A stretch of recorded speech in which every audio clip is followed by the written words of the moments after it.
Hi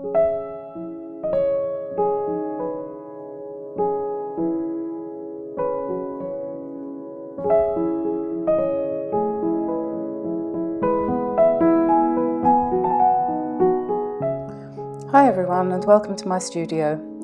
It's Sunday afternoon and a very quiet one at that, and looking back through some of the video that I've recorded over the last few weeks, I found these paintings of koi carp which I had done a little while ago, and so I thought maybe it would be a good opportunity to put them together into a video for you. It'll be two videos. First one is a single fish on its own, and the second one will be two fish nose to nose.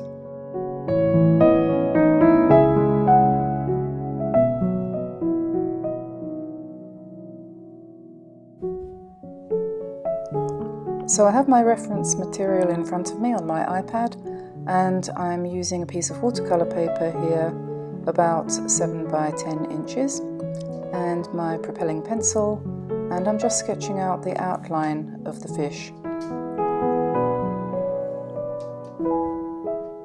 If you don't feel that your drawing skills are particularly strong at the moment, then please take a look on my website dianeantone.com, and you'll find over there outline sketches for you to download free of charge, and then you can paint away to your heart's content without worrying and stressing about the drawings, which at the beginning when you're first learning is the last thing you want to be worrying about.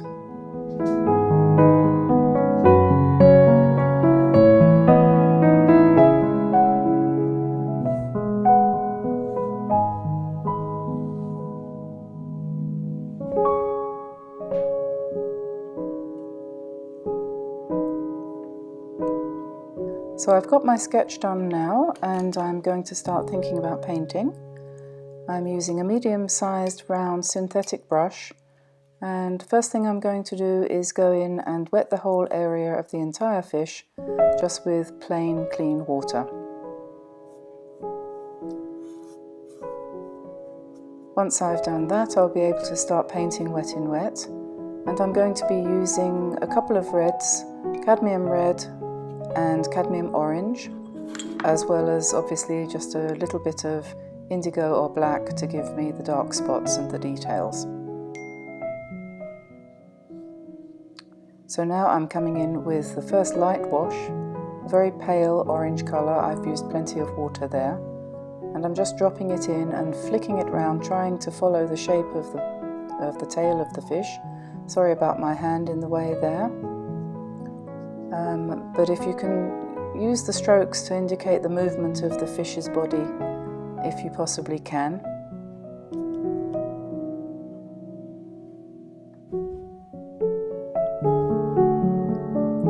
Now I've mixed up some slightly darker paint, and I'm just dropping in at random some blobs of dark strong orange, cadmium red.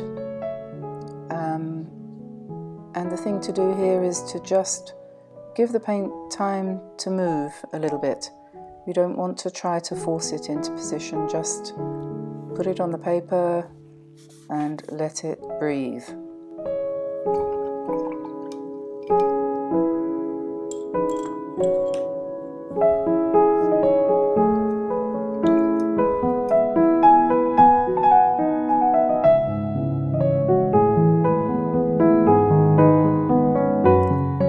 Just very lightly indicating the fins of the fish here with very pale paint, just to get a feel for it. I have to tell you the truth, this is the first time I've ever painted a fish, but it seems like quite a fun thing to do.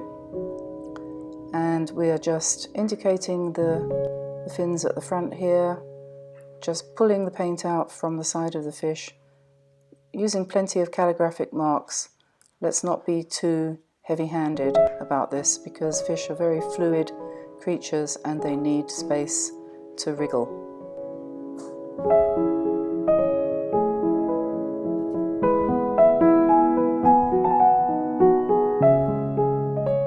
I've switched to my small rigger brush here with the long bristles, and I've picked up a little bit of black, which is now going to be used to indicate the eyes and the mouth of the fish. As you can see, just a very slight indication there, and now I'm emphasizing the shape of the body, again with the calligraphic marks on the rigger.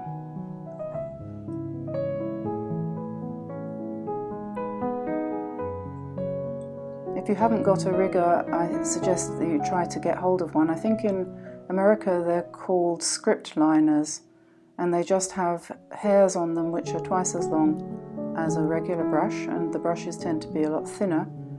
But they're really useful for many effects, not just for doing calligraphy, which is their original intention, but also just to give fluidity to your painting.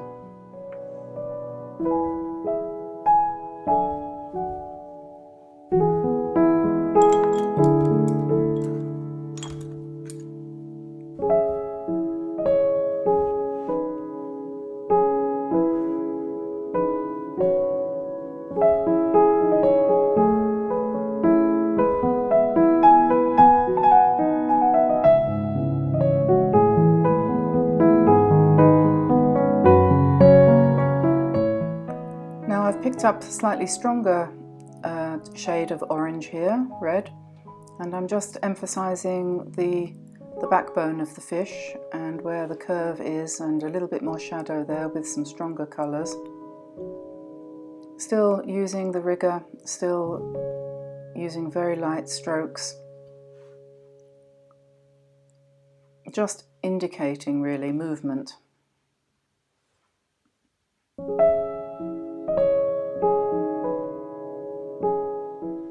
And soon I'm going to get to the point where I'm going to have to leave this to dry, because we will have come to the end of the first working, and it's going to take a few hours. Leave it to dry naturally, have a nice cup of tea or coffee or whatever turns you on, and come back, and then we'll finish off in a few minutes.